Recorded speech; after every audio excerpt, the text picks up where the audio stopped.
Hi guys, আমরা আজকে যাচ্ছি মহারাজপুর মতি ঝর্ণা দেখতে। আচ্ছা, এখন আমি টিকিট কেটে ওভার ব্রিজে উঠতে লাগলাম ট্রেন ধরার জন্য। আচ্ছা, এখন আমি ট্রেনের জন্য অপেক্ষা করছি। দেখুন বন্ধুরা, ট্রেন থেকে কত বড় পাহাড় দেখা যাচ্ছে। ওভার ব্রিজের ওপর থেকে কত বড় পাহাড় দেখা যাচ্ছে। মহারাজপুর স্টেশনের বাইরেটা কত সুন্দর দেখুন বন্ধুরা। এবার আমরা অটো করে মতি ঝর্ণা যাচ্ছি। এবার আমরা পৌঁছে গেলাম মতি ঝর্ণার গেটে। এখন আমরা মতি ঝর্ণার ভিতরে প্রবেশ করলাম। ঝর্ণার জলের কাছে বানরগুলি খেলা করছে।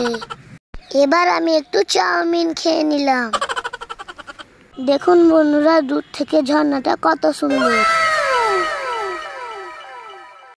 ভেতরে থাকা পার্কের মধ্যে আমি একটু দোলনা খেয়ে নিলাম। এখন আমি একটা গানের জন্য শাড়ি পরে শুট করে নিলাম।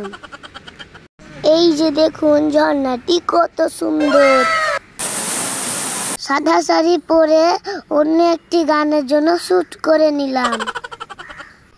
ক্লান্ত হয়ে আমি বাড়ি ফেরার পথে রওনা দিলাম। মহারাজপুর স্টেশনে এসে আর একটি গানে শুট করে নিলাম। হাতে অনেক সময় থাকায় আশেপাশে জায়গাগুলি ঘুরে নিলাম। এখন আমরা বাড়ি যাওয়ার জন্য ট্রেন ধরবো, তাই চারিদিকটা দেখে নিলাম। স্টেশনের অপোজিটে গঙ্গা নদী। আচ্ছা, মনোরম দৃশ্য দেখতে দেখতে আমি বাড়ি ফিরছি। ট্রেন লেট করে আমি ট্রেনে ঘুমিয়ে পড়েছিলাম। বাই বাই বন্ধুরা, আমার চ্যানেলটিকে সাবস্ক্রাইব করে দিও।